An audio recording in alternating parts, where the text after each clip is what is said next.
Hello viewers, আশা করি আপনারা সবাই ভালো আছেন। তো আজকে আমি যে ভিডিওটি নিয়ে চলে এসেছি, আজকের ভিডিওতে আমরা আলোচনা করব কবুতরের শরীরে যদি পোকামাকড় বা হুকুন হয় সেক্ষেত্রে আপনারা কি ব্যবহার করবেন, কিভাবে ব্যবহার করবেন। তো ভিউয়ার্স, দেখতে পাচ্ছেন আমরা একটা বাটিতে একটু পানি নিয়ে নিয়েছি এবং এই পলিথিনের এটার মধ্যে আছে পটাশ। তো আপনারা এই পটাশটা যে কোনো দোকান থেকে আপনারা নিয়ে নেবেন, যেখানে কবুতর হাঁস মুরগির খাবার বা ঔষধ বিক্রি করে, সেখানে আপনারা এই পটাশটা পেয়ে যাবেন। তো এই পটাশটা আপনারা পানির সাথে পটাশটা মিক্স করবেন। তো আপনারা যতটুকুন পরিমাণ পানি নেবেন, আপনারা পরিমাণ মতন পটাশ, মানে পানিটার কালার যাতে একটু লালচে হয় এবং পানিটা যেন কোনো পোকামাকড়ের গায়ে পড়লে পোকামাকড় মরে যাবে, সেইভাবে আপনারা পরিমাণ মতন পানিটা মিক্স করে নেবেন।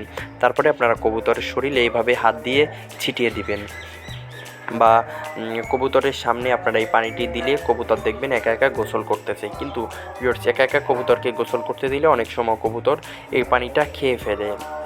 সামান্য পরিমাণ খেলে কিছু হয় না, কিন্তু অতিরিক্ত বেশি পরিমাণ যদি কবুতর এই পানিটা খেয়ে ফেলে সেক্ষেত্রে কবুতরের হয়তো সমস্যা হতে পারে, কবুতরের বমি বা পায়খানা বা ঝিমানো এই ধরনের সমস্যা হতে পারে। তো সেক্ষেত্রে আপনারা এইভাবে হাত দিয়ে কবুতরকে ছিটিয়ে দিবেন এবং হাত দিয়ে ছিটানোর পাশাপাশি আপনারা এই যে দেখুন, আমি হাত দিয়ে ছিটানোর পাশাপাশি আমি কবুতরকে স্প্রে করে দিয়েছি, এই আপনারা দেখতে পাচ্ছেন। তো এই স্প্রে করার সময় যেহেতু আমি একাই ভিডিওটি করতেছি, যার কারণে ভালো করে আমি কবুতরকে আপনাদের দেখাতে পারছি না।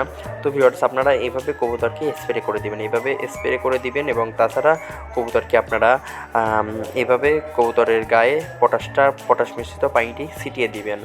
তো এইভাবে আপনারা 2 দিন দিবেন। পরপর 2 দিন দিলে দেখবেন কবুতরের শরীর থেকে পোকামাকড় বা উকুন এটা দূর হয়ে গেছে। তো ভিউয়ার্স, আশা করি আপনারা সবাই বুঝতে পেরেছেন যে কবুতরের শরীরে উকুন বা পোকামাকড় হলে কী করতে হবে। তো আজকের ভিডিওটি এই পর্যন্তই। পরবর্তীতে আমরা আরও একটি নতুন ভিডিও নিয়ে চলে আসবো পিএলটিডি লফটের পক্ষ থেকে।